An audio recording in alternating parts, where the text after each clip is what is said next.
En manchette, aujourd'hui, la valse des budgets municipaux s'amorce à Saint-Ignace de Loyola. Bonjour à tous et bienvenue à votre bulletin d'information sur les ondes de CTRB, votre télévision locale et régionale, aujourd'hui le 16 décembre. En effet, à ce temps-ci de l'année, on parle budget pour les différentes municipalités du territoire et cette valse des budgets a débuté hier, donc jeudi soir, à Saint-Ignace de Loyola. Donc, on a eu la présentation du budget et nous allons vous en présenter quelques extraits. Dans un premier temps, on va écouter Mélanie Messier, la directrice générale, nous faire un préambule un petit peu de ce budget, les grandes lignes, et nous parler du point administration. On l'écoute. Donc, le document va être présenté selon ce que vous avez sous la main, donc en fonction de l'état comparatif budget 2023 et en lien avec le document explicatif des prévisions budgétaires, dont vous allez pouvoir trouver disponible sur le site Internet. On va y aller par bloc, puisque c'est quand même, c'est comme plus détaillé à ce niveau-là. Donc, on va y aller avec le document qui parle au départ pour le préambule. Nous avons déposé les états comparatifs en date du 30 septembre 2022, le 4 octobre 2022, avec la résolution portant le numéro 2022-257. Cette année, il y aura une taxe foncière pour les 6 logements et plus. C'est une nouveauté. De plus, au niveau de la taxation, il y aura une augmentation globale du taux de taxe de 3,63 %. Le projet du centre communautaire a été modifié, comme vous le savez.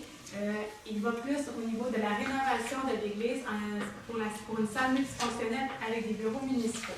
Ce projet est également admissible à la subvention par le RICIM, qui est devenu par la suite par le PRACIM, à 65 %. Présentement, nous avons mandaté la firme DG3A pour la conception d'un programme fonctionnel et technique qui permettra de lancer un appel d'offres professionnel pour la conception des plans et devis pour l'année 2023. De plus, la municipalité a eu la confirmation par le ministère des Affaires municipales et de l'Habitation d'une aide financière d'un montant de 119 589 provenant du Brabant. C'est le programme d'aide financière pour les bâtiments municipaux. Ce montant servira pour la réfection de la toiture et la décontamination du chalet des loisirs. Il y aura cette année des travaux du bouclage de réseau d'aqueduc sur une partie de la rue de l'Église. Ces travaux seront financés en partie par le programme de financement TEC 2019-2023. Au niveau des ressources humaines et des employés de voirie, les budgets de formation seront maintenus. La sélection des formations s'effectuera au cours de l'année selon les besoins de chacun. Lors du congrès de la FQM, le conseil municipal désire inscrire le maire ainsi que 2 conseillers. Administration générale. Le budget de l'administration générale augmente de 5 % cette année, soit du montant de 27 673 pour les raisons suivantes. Augmentation de la quote-part de la MRC d'Autrey, augmentation des frais de congrès pour les élus, ajustement salarial des employés et des élus concernant les journées de présence, ajustement des honoraires professionnels, des honoraires des vérifications comptables, ajustement des assurances de la municipalité, ajustement global de certains postes administratifs. Vous avez découvert le profil financier 2022. À noter que pour 2021, la population est passée de 2101 habitants à 2159 habitants pour l'année 2022. Évidemment, là, je ne fais pas la nomenclature du tout du profil financier. Là, je vous invite à... Ça, c'est sommaire. Et le profil détaillé, il est également disponible sur le site Internet à la section information financière, où est-ce que tout est détaillé. Vous avez beaucoup d'informations, le taux global, l'endettement, les unités d'évaluation. Vous pouvez avoir un petit plaisir fou à regarder toutes les données qui s'y trouvent. Donc, la quote-part de la MRC d'Autrey pour cette année, elle augmente de 36 259 $ pour l'année 2023. Soit une augmentation d'environ 7,65 % par rapport à 2022. Répartie comme suit. Le service des incendies, 9 194. Divers services incluent la quote-part totale de la RFU, 15 982. L'élimination des matières résiduelles, 6 762. Les coûts pour septique, 4 321. Donc, le budget 2022 était de 4 174 276 et cette année, 510 475 pour la quote-part de la MRC. Lors du deuxième extrait, il sera question d'immobilisation des projets à Saint-Ignace et du plan triennal. On écoute à nouveau Mme Messier. L'immobilisation. Les travaux de ponceau. En 2023, il est prévu de changer le ponceau dans la cour du Est de Saint-Joseph vers le chemin de la rive Boisy, un 10 000 $. Pour les bandes riveraines, un 20 000 $. Immobilisation en eau et égout. Dans le fond, c'est que le compte est à moins 1417. C'est que nous, on a avancé le branchement des grosses-têtes dans la rue Jeannette. Donc, il reste un terrain à pouvoir se brancher. Ils vont tout simplement nous rembourser. Aménagement de l'église centre multifonctionnel incluant des bureaux municipaux. Le conseil municipal a mandaté la firme d'architecte DG3 pour la préparation d'un programme fonctionnel et technique préliminaire de la transformation de l'église en salle multifonctionnelle en y annexant des bureaux municipaux. Par la suite, les membres du conseil pourront aller en appel d'offres pour des services professionnels pour la préparation des plans et devis à l'aide du PFT. Alors, il y a un montant de 90 000 $ qui a été alloué. Réfection du terrain de baseball. Il y a un montant de 15 000 $ qui a été alloué pour la réfection du terrain de baseball qui va être financé par le fonds parc et terrain de jeu. Le projet triennal d'immobilisation. Alors, cette année, dans le projet triennal de 3 ans qu'on avait entamé l'année passée, il reste évidemment des projets à faire et j'ai mentionné un petit peu plus loin les projets qu'on a réalisés. Alors, ce qui reste à faire, entre autres, l'aménagement de l'église de la salle multifonctionnelle en y annexant des bureaux municipaux financés à 65 % par le PRACIM pour un maximum de 6 175 $ 2023-2024. Réfection et décontamination du chalet des loisirs, dont 119 589 provenant du Brabant. Achat d'un module de planche à roulettes, subventionné, comme je disais tout à l'heure, maximum de 100 000 $ du programme de soutien aux infrastructures, du PAC rural et du fonds de parc et terrain de jeu. L'achat d'un dôme qui sera installé à la patinoire. On n'est pas en attente, parce que ça c'est une petite coquille. Là, on a déjà eu la réponse provenant du Fonds canadien de revitalisation à 75 % et 25 % viendra de la contribution municipale. Remplacer le panneau de contrôle de la station de pompage au 86A et rue La Forêt, excusez-moi, et remplacer la mécanique des pompes et le panneau de contrôle à la station de pompage se trouvant au 220 rue de l'École. Ça, c'est prévu en 2024. Le bouclage du réseau d'eau potable de la rue des Gueuses jusqu'à la rue Saint-Joseph et changer la conduite d'alimentation d'eau pour un 6 pouces à partir de l'intersection de la rue d'Église et du B, à partir de la rue d'Église, du B et Église vers l'Ouest, jusqu'au rang Saint-Joseph. Donc, une partie sera financée par la TEC et la balance par un règlement d'emprunt 2023. Les projets réalisés. Les travaux de redressement d'infrastructures rurales mondiales durant Saint-Pierre, les travaux de réfection durant Saint-François, travaux de réfection de la Picardie au bord, les vidanges des étangs d'épuration 1 et 2, achat d'une scène mobile, on est en attente, on a reçu la subvention. C'est que la commande est donnée, on attend le matériel. Aménagement d'un terrain de tennis de pickleball, si le projet a été fait. Et acheter une remorque plateforme qui sera financée à l'aide des fonds de réserve pour les véhicules, ce qui a également été fait. Et le terrain de pickleball, le projet a été subventionné 60 % par le PAC rural, soit un montant de 9 300 $ et la différence a été utilisée dans le fonds de parc et terrain de jeu. On passe maintenant au cœur de ce budget 2023. Il sera question des différents taux de taxes. On rappelle que l'augmentation globale des taxes présentée dans ce budget est de 3,63 %, mais on précise maintenant en détail. Le taux de taxation, le taux de taxe et la tarification fixe pour l'année 2023. Donc, pour l'année 2023, le taux de taxe, dans le fond, pour la foncière, va être de 0,5775 sous. Pour la sûreté, 0,04 sous. Le service des incendies, 0,427 sous, ce qui fait un total de 0,66 sous comparativement à l'année passée qui était de 0,6371.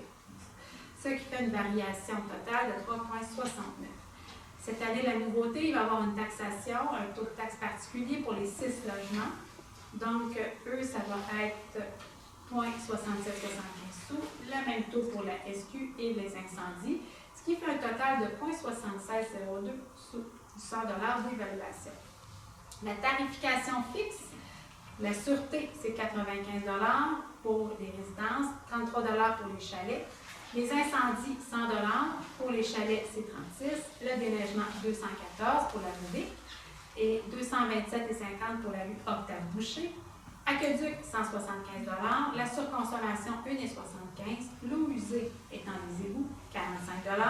Pour le ProStep, 28,50 $. L'assainissement, 98 $. Assainissement ProStep, 49 $. Les ordures, 230 $. 214 pour les ordures pour ceux qui ont des chalets. 40 $ pour les vidanges des étangs. Vidange des étangs pour les ProStep, 20 $ et Saint-Pierre, 35 $. Ce qui fait la taxation augmente de la façon suivante. L'évaluation foncière de base sur un 100 000 $, 23 $ par tranche de 100 $ d'évaluation et évaluation foncière de taxe pour les 6 logements, 123 $ par 100 $ d'évaluation.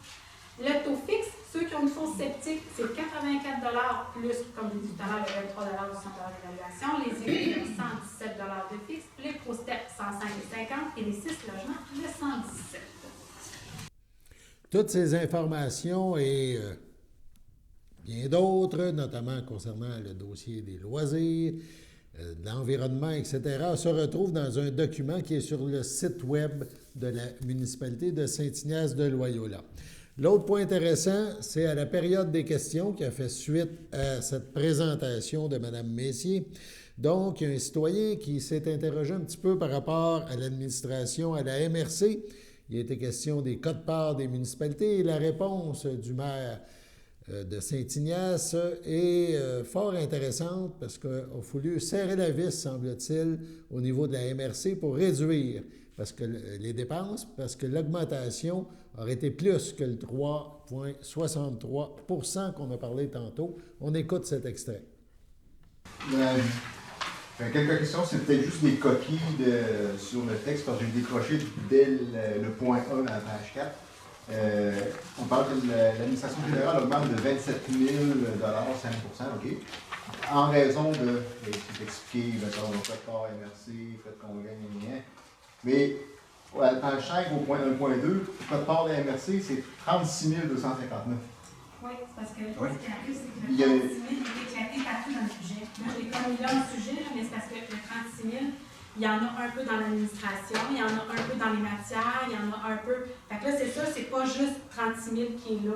OK, non, c'est correct, dans le 36 000 dans le... Quand tu calcules ton administration générale, tu vas dire, ben là, 27, 36, ça marche pas, là. C'est ça ton Oui, c'est ça. Je comprends, mais c'est ce que je t'explique. C'est que lui, ce montant-là, il est éclaté, c'est le service des incendies. Il ne va pas dans l'administration générale. Il s'en va dans la sécurité publique. Il est éclaté, regardez. Il y a eu oui, c'est ça. Sinon, il y a la famille. Les matières résiduelles, ça s'en va dans les matières résiduelles. Les bouts, ça va. Sauf que là, j'ai fait comme un résumé de la MRC parce que la MRC, dans le budget, il est éclaté à différents endroits. C'est juste un. OK, non, ça va parce que. Non, regardez, c'est vraiment 36 259. Puis quand on a sorti le budget au début, c'était à 72 000 qu'on augmentait. Mais le comité des finances, on s'est assis, on a regardé tous les surplus qu'il y avait dans tous les départements. Donc, on a pris le plus de surplus qu'on pouvait pour appuyer ça, parce que là, vous savez, on a diminué de moitié pour nous autres, c'était la région de toutes les municipalités. Là. Si je prends la batterie, il y en aurait, pour vous dire, par rapport à où. Et les autres avec, il y avait beaucoup, là. Mais en la diminuant, pratiquement de moitié, mais ça aide tout le monde. Et moi, j'ai tout le temps dit, dans l'administration, à la MRC, comment tu garderais un surplus de 700 000? La MRC n'a pas d'égout, pas d'eau, rien. Pourquoi ça fait qu'on va garder un surplus de 700 000? Là, on l'a diminué, on l'a mis dans le budget. Okay. Sur ce, allons à la pause. En cette période de réjouissance, toute l'équipe de la Coop des Îles vous souhaite de joyeuses fêtes. venez encourager nos artisans qui vous offrent plusieurs idées cadeaux à saveur locale. De plus, n'hésitez pas à commander votre repas des fêtes avec nous.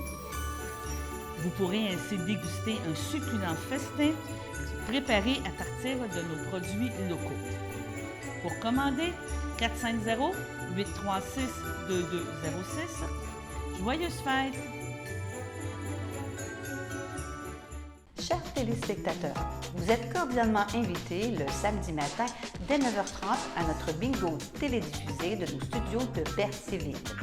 Depuis plusieurs années, nos adeptes de la télévision régionale se sont divisés un montant de 600 $, disponible chaque semaine lors de notre joute de bingo à CTRB. Un amical animateur et ses joyeux compères, dont un technicien et deux bénévoles, partagent tour à tour cette émission dans le but de vous agrémenter durant 60 minutes. Un moment de plaisir qui pourrait s'avérer payant pour vous.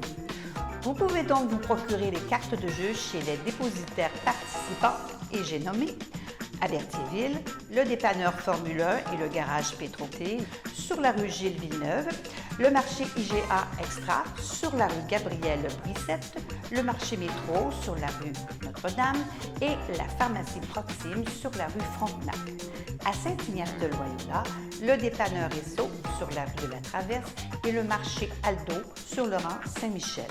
C'est donc un rendez-vous hebdomadaire chaque samedi matin dès 9h30 sur les ondes de CTRB, votre télévision régionale et communautaire maintenant en haute définition. On vous attend donc en grand nombre et toute l'équipe vous souhaite bonne chance.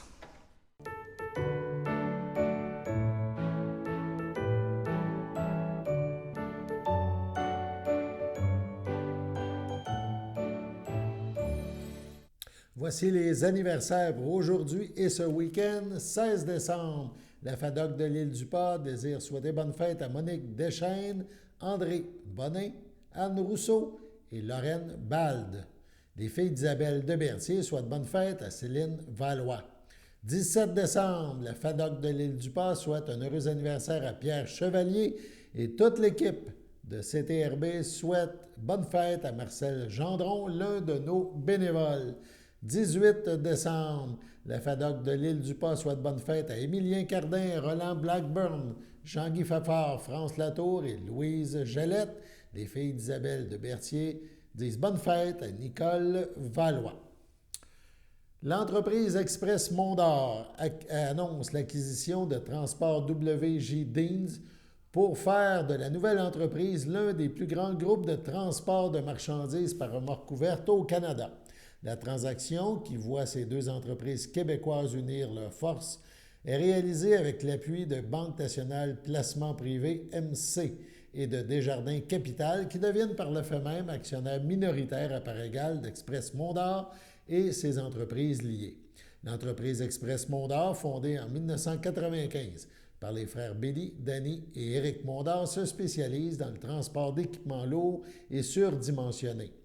Elle opère les bannières Express Mont-d'Or, marchandises surdimensionnées, notamment dans le secteur de l'acier et de l'agriculture, Transport l'Épiphanie, service de transport lourd pour les grands projets d'infrastructure et le secteur de la machinerie lourde, les établissements du bois, secteur du divertissement et des métaux notamment. L'ensemble du groupe compte un parc de 130 camions et de 425 remorques pilotés par des camionneurs ayant une expérience et une expertise unique dans le transport par remorque ouverte, où la rigueur opérationnelle et la sécurité jouent des rôles essentiels. L'entreprise est l'une des 100 plus grandes PME au Québec, comme établi par le journal Les Affaires, ainsi que l'une des 20 plus grandes flottes du Québec, selon le classement 2022 de transport routier. L'entreprise Transport WJ Deans a pour sa part été fondée en 1986 par Billy Deans, spécialisé dans le transport de métaux à l'aide de matériel routier avant-gardiste. L'entreprise compte son siège social à Delson et un terminal à Stoney Creek, en Ontario. En plus des 35 voituriers exclusifs à l'entreprise, Transport WJ Dean possède un parc de 40 camions et de 125 remorques, ainsi qu'une équipe expérimentée en transport de produits métallurgiques lourds. Les dirigeants de l'entreprise, Victoria et Valérie Deans, ont assuré la relève familiale et elles poursuivront leur engagement au sein de la nouvelle entreprise pour faciliter la transition. Le secteur du camionnage spécialisé demeure fragmenté et présente plusieurs occasions pour une organisation comme Transport Mondor, oui, comme la nôtre, avec une feuille de route reconnue, une image de marque forte et des assises financières solides et un plan de croissance clair. L'acquisition d'une société d'envergure comme Transport WG Dean, qui dessert déjà de nombreux États américains et clients majeurs, permet d'accroître notre rayonnement à travers l'Amérique du Nord.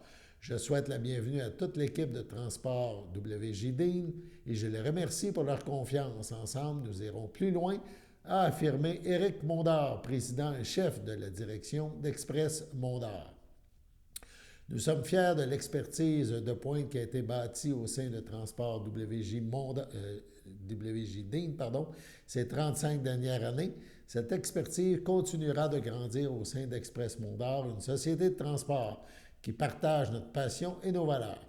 Nous sommes enthousiastes à l'idée d'accentuer la synergie déjà existante afin de contribuer aux prochaines étapes du plan de croissance en compagnie de nos équipes, ont soutenu pour leur part Victoria et Valérie Deans, respectivement présidente et vice-présidente de Transport WG Deans. Express Mondor, jouit d'une excellente réputation, l'entreprise est centrée sur les besoins de ses clients et comptera plus que jamais une taille critique permettant de répondre à des demandes de grande envergure, explique Luc Ménard, vice-président exécutif, directeur général et chef des placements privés à la Banque nationale. BNPP accompagne des entrepreneurs dynamiques avec une vision distinctive du développement de leur entreprise. Ce faisant, nous permettons aussi à des clients investisseurs de la Banque nationale de conjuguer diversification et impact local en participant à nos côtés à l'essor de leur entreprise, a-t-il poursuivi. En participant à de nombreux projets structurants comme le Pont Champlain, le REM ainsi que plusieurs chantiers majeurs dans le domaine de l'énergie, Express Mondor s'est construite une excellente réputation dans l'industrie du transport hors norme, souligne Marie-Hélène Nolette, chef de l'exploitation chez Desjardins Capital. L'acquisition de Transport WG Dean permettra à l'entreprise de mieux se positionner en Ontario et de diversifier sa clientèle ainsi que ses services. Desjardins Capital est très fier d'appuyer la croissance de cette entreprise familiale. Du côté du député fédéral, on va vous faire un petit bilan, mais on le poursuivra lundi. Yves Perron a brossé un bilan de la session du gouvernement fédéral, plus motivé, dit-il, par ses ingérences dans les compétences du Québec et des provinces que par ses propres responsabilités et échecs. Le Bloc québécois, mentionne-t-il, devra tenir le gouvernement Trudeau sous haute surveillance cet hiver. Les troupes libérales ne se cachent plus pour affirmer qu'Ottawa est le meilleur et doit accaparer les juridictions du Québec et des provinces. Bref, on résumera ce bilan de l'année avec le député lundi lors de notre bulletin d'information. Sur ce, passons à la pause.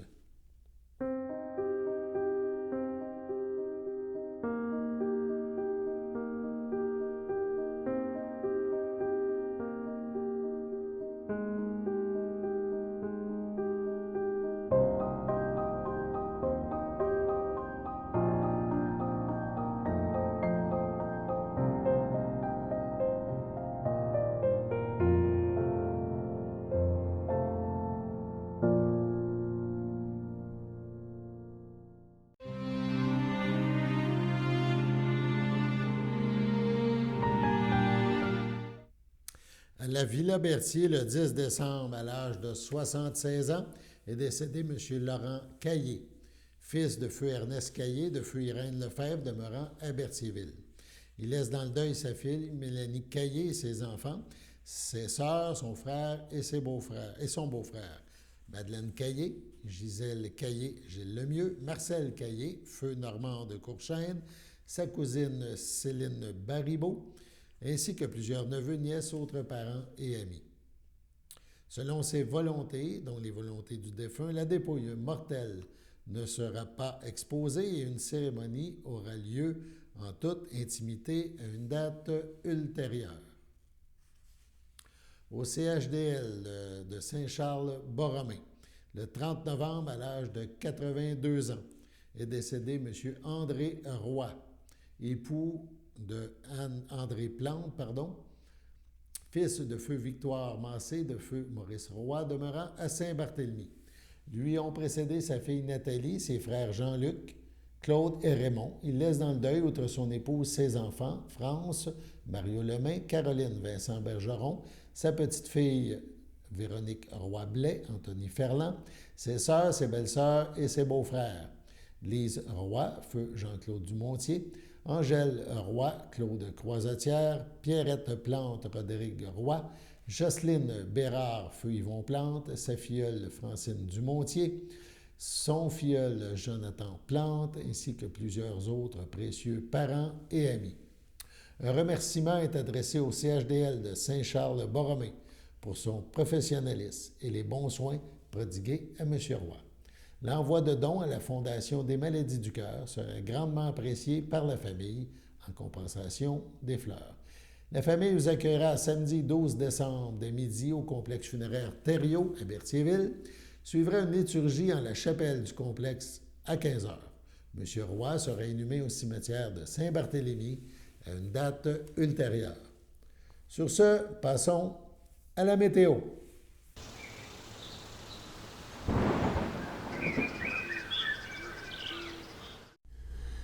Bienvenue à votre météo de cette fin de semaine. Aujourd'hui, vendredi après-midi, ce sera de la faible neige, une température de 1, un temps ressenti de -4, environ 1 à 3 cm de neige.